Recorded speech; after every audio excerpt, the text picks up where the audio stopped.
Okay, morning everybody.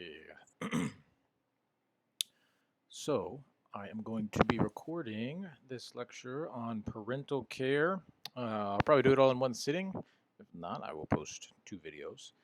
Um, so, the concepts that we're going to talk about today are that parental care varies among species and reflects life history trade-offs, which we've touched on a little bit previously. We're also going to talk a little bit about sexual conflict, which we've also touched on previously, but in this context, we're going to talk about how it's the basis for sex-biased parental care, meaning either males are caring for the offspring or females are caring for the offspring exclusively. We're going to talk a bit about trade-offs between current and future reproduction, and then a bit about brood parasitism and how that is thought to have evolved over time as a means of reducing the cost of parental care. And we've talked about that a bit in the past also. Um, so, uh, Parental care, when we're talking about parental care, we're just thinking of any activities that an adult does to enhance the survivorship of their offspring. So, this could be feeding the offspring, this could be protecting the offspring, this could be carrying your offspring on your back. So, there's some examples here of frogs that do that in different ways. Um, so, these are any activities that are enhancing the survivorship of the offspring. So, when we talk broadly about life history traits, we're thinking about traits that are involved with growth, reproduction, and survivorship that are the result of natural selection. And so, oftentimes, the parental care and the amount of parental care that a parent provides influences traits such as growth, reproductive output, and survivorship of both the parent and of the offspring. So lots of life history traits. These include things like age and size at maturity, the timing of maturity. So at what point in your life do you actually reach maturity? Do you do it early? Do you do it later? Reproductive allocation, meaning how much of your total energy are you putting into reproduction? And then the number and size of offspring, and then how much parental care is provided to the offspring. So there's a couple extremes here that I've got just represented in these images. One, these snapper that are breeding out in the ocean. So these fish, in this case, are forming this kind of swarm in which they're reproducing, and basically the males are coming in and they're broadcasting a ton of sperm. The females are broadcasting a ton of eggs, and the parents are investing virtually nothing in parental care, and so they're having hopefully lots of offspring, but very small offspring. They're not investing a lot in any particular offspring. And so that's kind of one extreme of this life history spectrum, whereas something like an elephant or many long lived mammals, um, they invest heavily in offspring, both prior to birth. So if you think of just like the gestational period of an elephant or human, it's almost a year of time that the female is spending carrying this offspring. They're generally only having one offspring at a time, and they're spending all their energy, all their time taking care of that offspring for, in some case, many years. So that's kind of the opposite end of the spectrum, a different way to invest in reproduction. So you can't have it both ways. You can't invest a ton of energy in lots of big offspring that you're going to take care of all the time. And that's because resources, well, we'll talk about that in a second, but we see these kind of trade offs that occur, and natural selection favors the evolutionary behaviors that maximize an individual's lifetime reproductive success. So, natural selection will favor, depending on the environment, will favor uh, suites of life history traits that maximize the total number of genes that are being passed on to future generations. So that might look like, investing a ton of energy in a single offspring for a long period of time and really increasing the chances of them passing on your genes, or kind of playing the lottery and having lots of offspring, not investing much in them, but just putting out large numbers and hoping those sheer numbers amount to reproductive success. So I want you to take a minute and think about, hit the pause button and think about why trade-offs in life history traits exist to begin with. We've hinted at this a little bit already, but take quick break and just kind of ponder about why this might be the case. And I'm going to move on. So if you haven't thought of it already, hit pause. So the key here is that energy, and sometimes we think of this as effort, is limited. So that energy or effort that we're allocating, that we're giving to reproduction, reduces the effort that can be allocated to an individual's growth and survivorship. So you've got kind of these three things: survivorship, which involves maintaining your body, growing, and then allocating energy to reproduction. So you could think of this as like a big piece of pie, okay? And you've got three slices of pie. You've got reproduction, growth, and survivorship or maintenance. So any energy you put into one of those categories necessarily takes energy away from one of the other categories. So if you put a lot of energy into reproduction, you're going to have less energy for growth, less energy for survivorship, which means you're probably going to have lower survivorship and you're going to be smaller. So these trade-offs, this limit in the energy that an individual has is fundamental for these trade-offs and results in, a myriad of different life history strategies out there.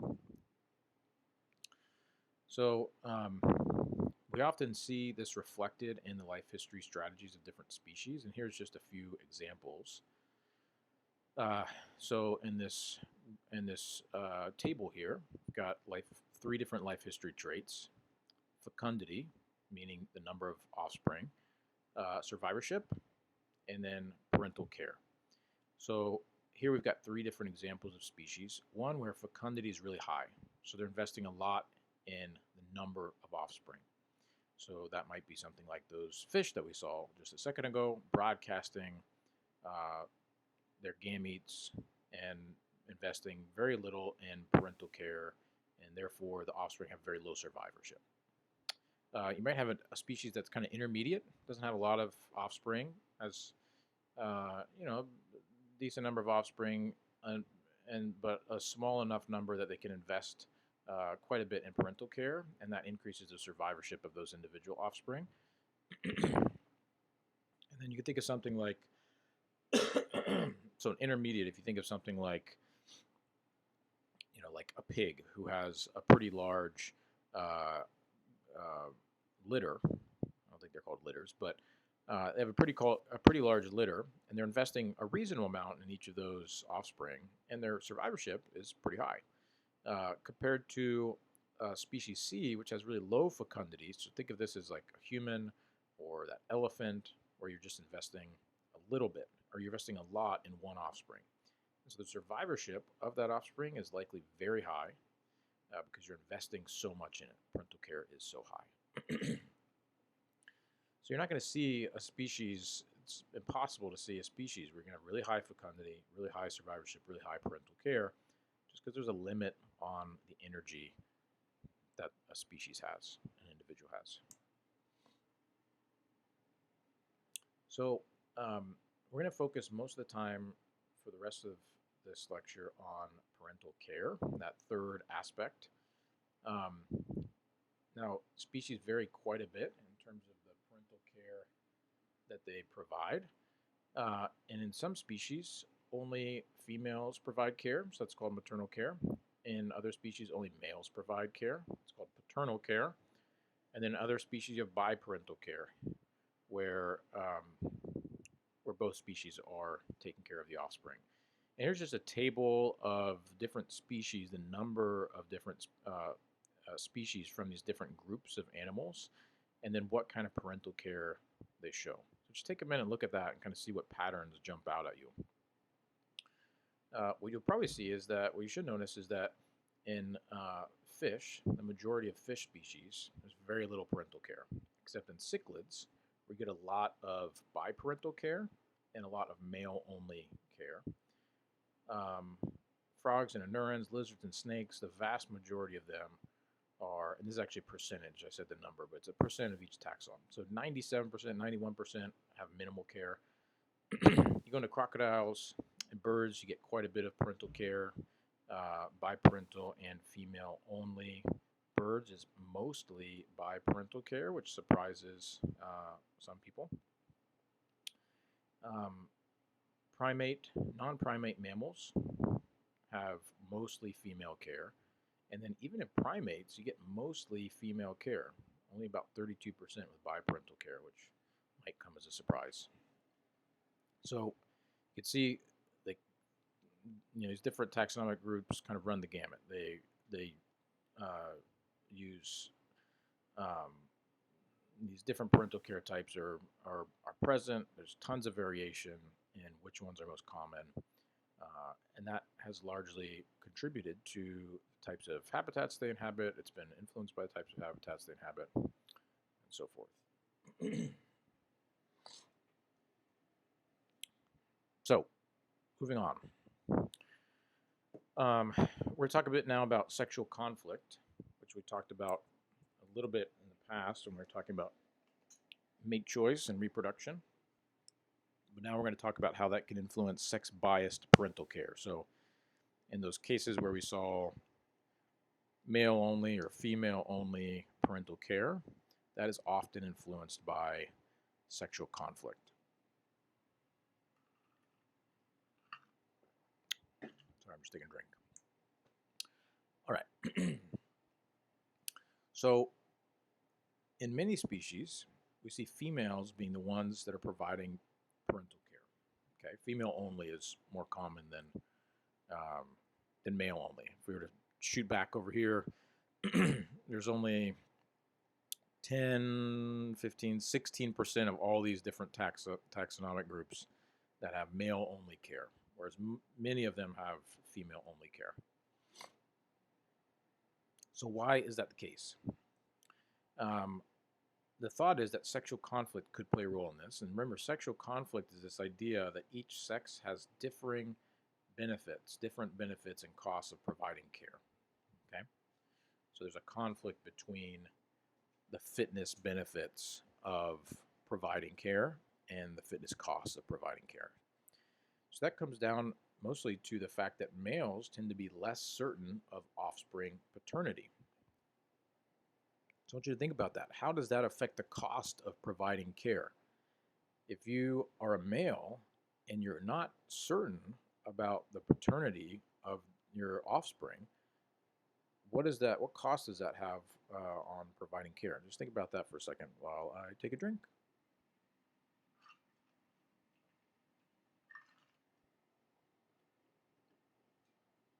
So the real kicker here is that you could be providing care if you're male.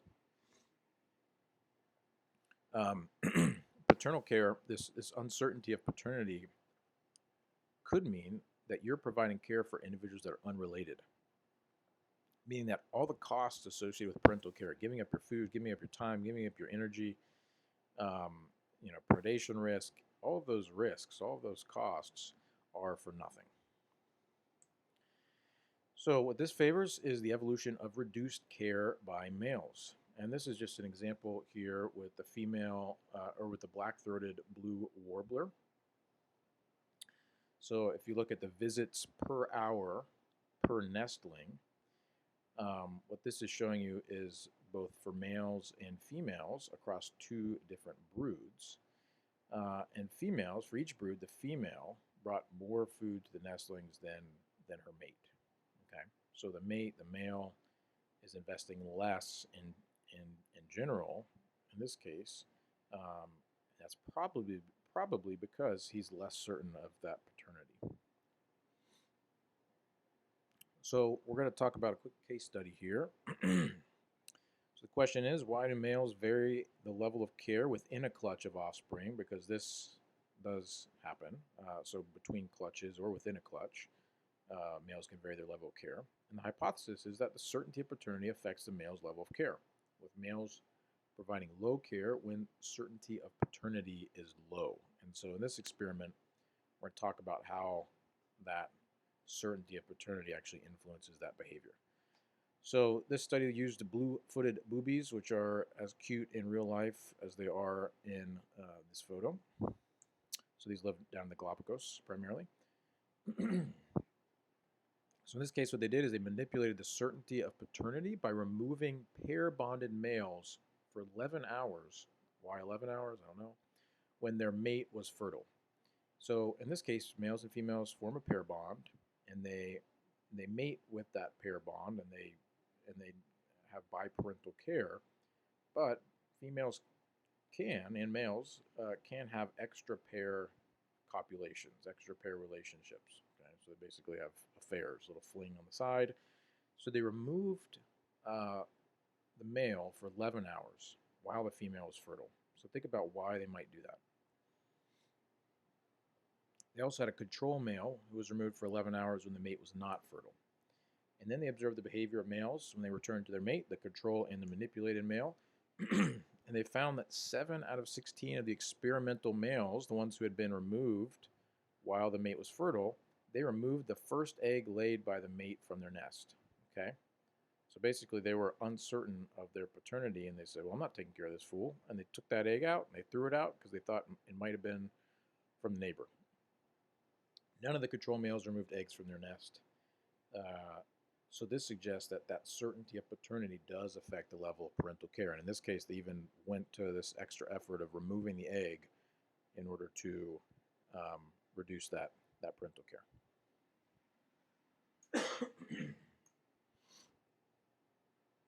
So how can male-only care evolve?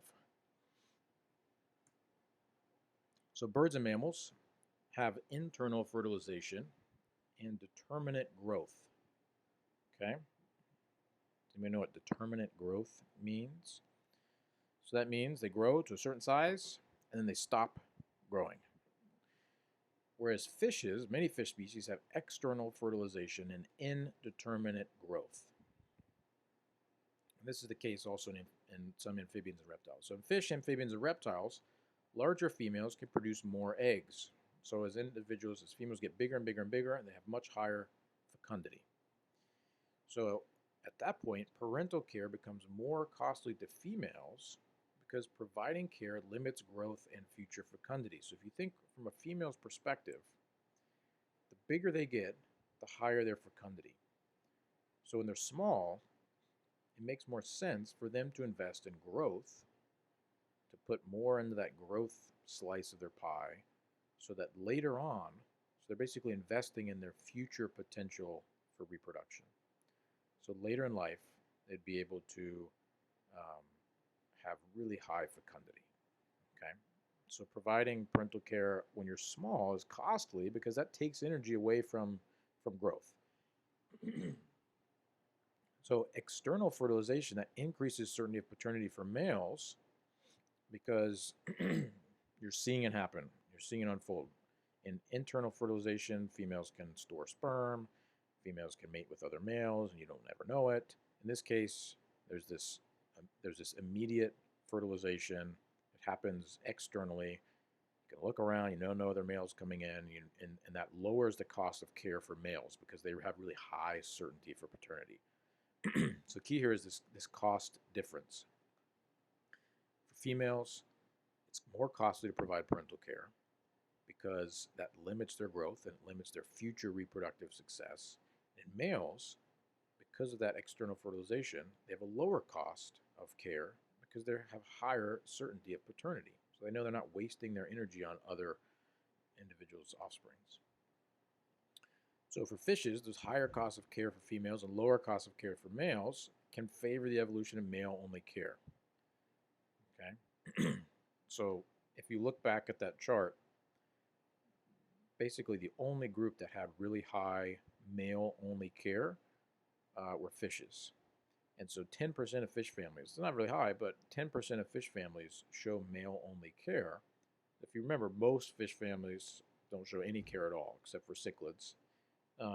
But of those that do, 10% show male-only care. And that's likely due to this trade-off, again, between the costs and benefits of parental care. And in this case, it's more costly for females, less costly for males. So males tend to engage a little bit more often.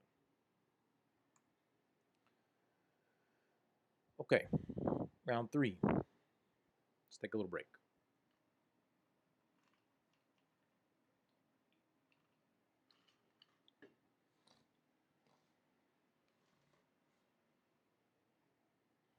All right. So we're going to talk now about parental care, how it involves trade-offs between current and future reproduction, which we just touched on a little bit. So I want you to keep in mind what are the costs and benefits of parental care. We've thought about this and talked about this a little bit already, but keep this in mind as we're working through this. So parental investment, and we talked a little bit about this when we talked about sexual selection, but parental investment is any investment by parents in an offspring that increases offspring survival. But that's not it. It doesn't just increase offspring survival, it does so at a cost of the parent's ability to invest in other offspring.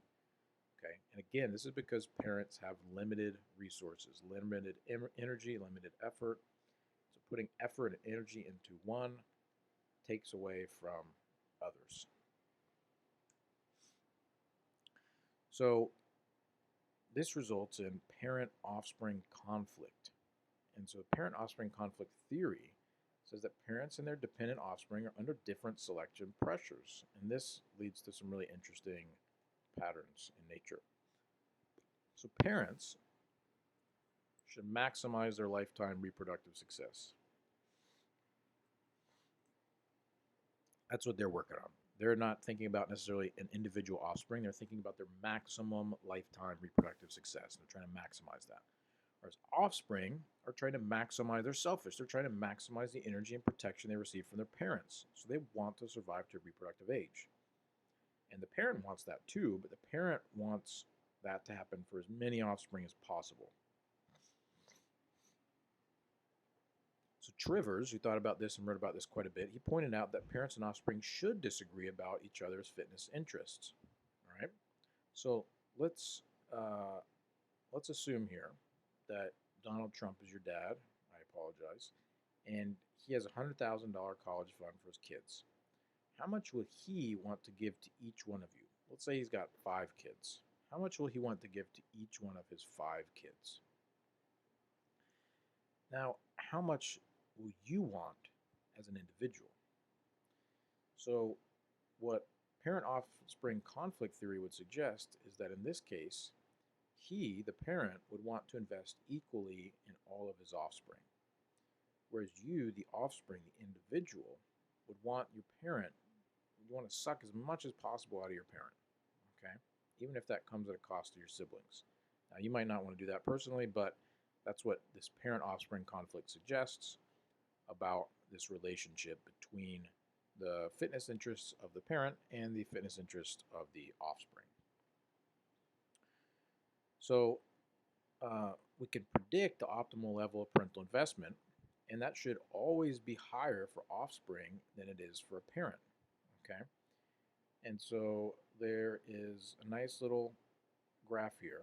We've got a little eastern bluebird on the left, a little chick begging for food, right? So this is an example of when an offspring would demand more of the parent, right, or want to demand more of the parent. So the chick wants to get as much food as possible, but the parent probably wants to dole it out evenly. Not in every case, but that's kind of the general prediction.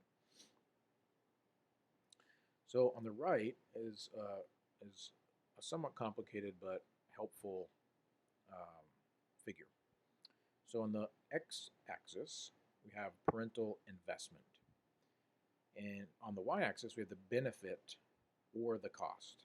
Okay, so depending on the line, you're looking at either benefit or the cost. The higher the line, the higher the position on that graph, the higher the cost or the higher the benefit, depending on the line. So the fitness benefit for offspring, which is that 2B line, the benefit of receiving parental care is twice the fitness benefit for an adult of providing care. And that's because the coefficient of relatedness between parents and offspring is 0.5. So you are 100% related to yourself, but your parent only shares half of their genes in common with you. So that means that the fitness benefit for them is only half of what it is to you. Okay. C, in this case, that line, the orange line, is the cost of parental investment in terms of reducing future offspring. So as parental investment increases, it becomes more costly because that's taking away from the potential to invest in future offspring. And so what you have here is these two different lines, these two different black lines here predict um, when or sort of how much a parent wants to invest versus how much an offspring wants to invest. So the parent wants to maximize the benefit while minimizing the cost. And so as a result, their preferred level of investment, that line, the black line on the left, with the P under it on the axis, um, is is the preferred benefit, or sorry, the preferred amount of investment, the parental investment that a parent should want to invest, whereas the offspring wants to invest more. Okay, the offspring wants the parent to invest more because the cost is lower to them, and the benefit is quite a bit higher. Um, so, yeah, let's talk about this case study really quickly. So, this is an interesting case study looking at current versus future reproduction. This idea that your current reproduction affects your future reproduction. The question here was, within a species, why is there so much variation in parental care, such as egg guarding? So this is a common behavior in many parental species. In this case, they're looking at tree hoppers, which are these little insects. So we wanted to know why is there so much variation. The hypothesis was that there's a trade-off between current and future reproduction. With two predictions here, the egg guarding will increase egg survival. Okay, so egg guarding has a benefit to future reproduction, current reproduction. But increased egg guarding will decrease future reproduction. Okay, so here's this classic trade-off between current and future reproduction. So what they did with these, they used these tree hoppers. Here's a picture of one. They marked individual females that had deposited an egg mass, and then they noted the number of days that they guarded the females. And then they looked at the relationship between that guarding and egg hatching success. So here the female guarding duration is on the x-axis, hatching success is on the y-axis. Take a minute, look at that, and answer this question. How did female guarding affect hatching success? So what you should have determined is that egg hatching success was positively correlated with female egg guarding duration. So the longer a female guarded the egg, the higher success rate there was. Okay? So there's a benefit. So that first prediction, there's a benefit to egg guarding. It increases current reproduction. Next, we're going to look at how egg guarding affected the number of future broods and how egg guarding affected mean size of future egg masses. So this is looking at the potential cost of future reproduction. So take a look at those two different graphs. On the top one, on both of them, we're looking at days after egg laying initiated. So we've got days 0 to 4, 5 to 10, 11 to 20. And then we've got for A on the top, the number of future broods that they initiated. And then B, the bottom, the mean size of future egg masses. And we've got two different bars, orange and blue. Go Gators. Blue was the number of future broods and the mean size of future egg masses for females that abandoned or remained for those different numbers of days. So take a minute and digest that and see what you can determine.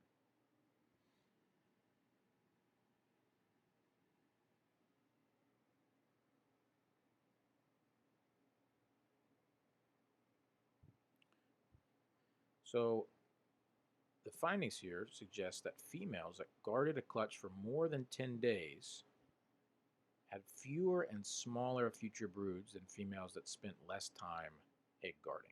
Okay, so it's females that abandoned their eggs, the blue ones, during those early intervals in the first 10 days. So days 0 to 4 and days 5 to 10, so those first two comparisons, they had much higher future brood numbers, and they had larger egg masses. Okay, so those blue bars were higher than the ones that remained because they were investing less in parental care, and that came at a cost. That parental care comes at a cost of future reproduction.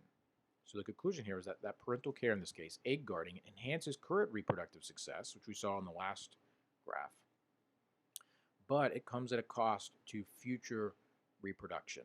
So guarding eggs now leads to fewer broods in the future and smaller broods in the future. Whereas if you abandon your eggs, you might have less survival now of your offspring, but you have more opportunities to reproduce in the future.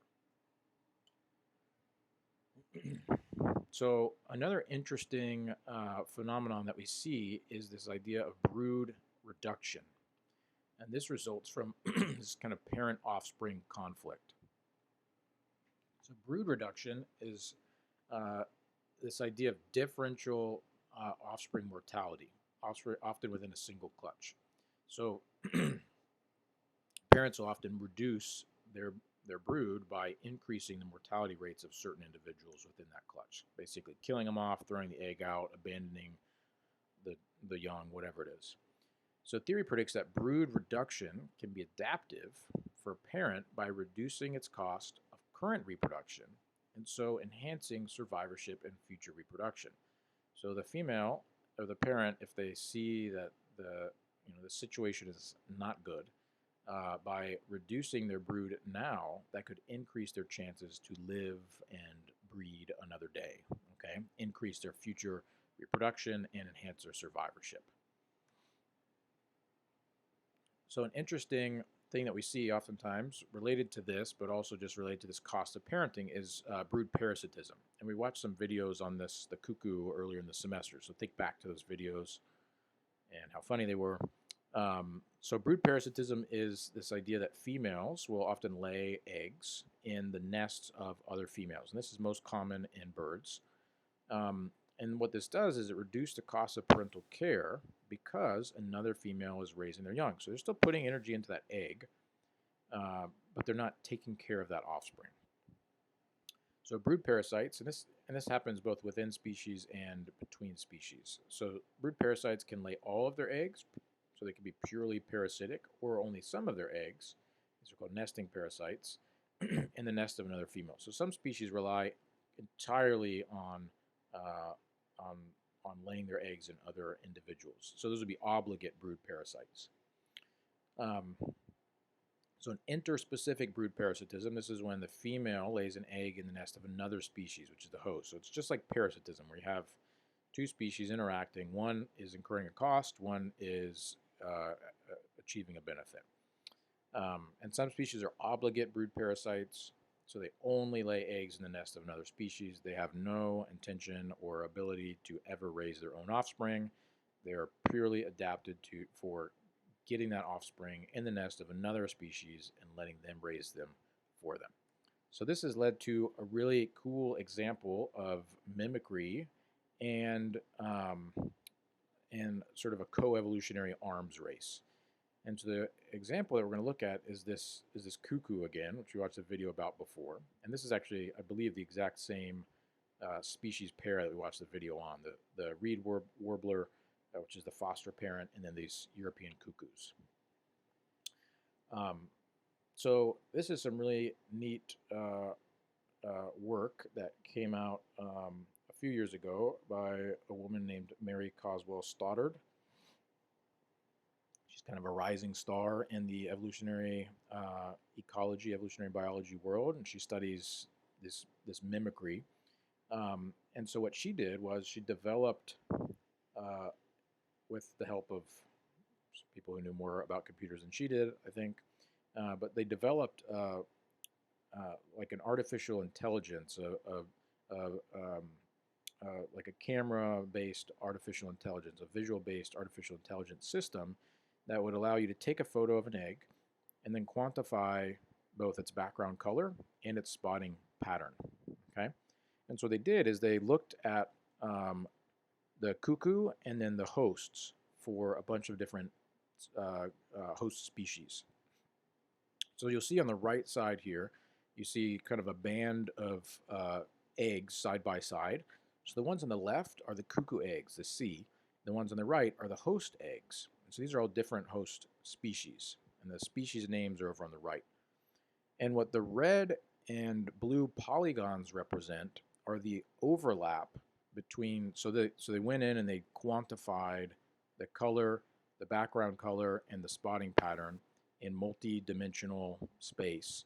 And then they looked at how much overlap there was between background and spotting pattern, between the cuckoo and the host. So the more overlap between that red and blue polygon, the more similar the background or spotting pattern was. And you can see there's quite a bit of variation. So in some species, there's no overlap whatsoever. So you look at like the Dunnock, for example, they look nothing alike. In other species, they're very, very, very similar. Okay. And so what they then looked at is the relationship between how much overlap there was and the rejection rate of the host. So what that means is how often are the hosts likely to reject that egg and kick it out of the nest. So I want you to take a second here and look at this graph.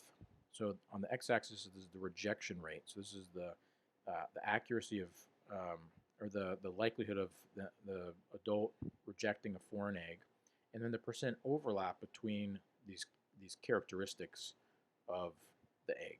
So I want you to think about what do you notice about the eggs that are laid in nests with low rejection rates versus those that are laid with high rejection rates, and why might that be? Okay, take a minute and think about that. All right. So hopefully you noticed that egg mimicry, so the percentage of overlap, is greatest by cuckoos that parasitize hosts with the highest rejection rates. So why is that the case? So think back to evolutionary arms races.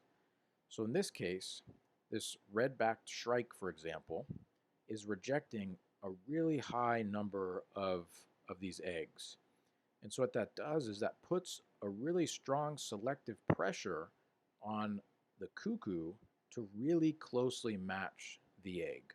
Because if there's even a slight difference, that red-backed shrike is going to kick that egg out. Or as you compare that to the Dunnock, which is a total fool and doesn't reject anything, the egg looks completely different. It'll take any egg that you put in there.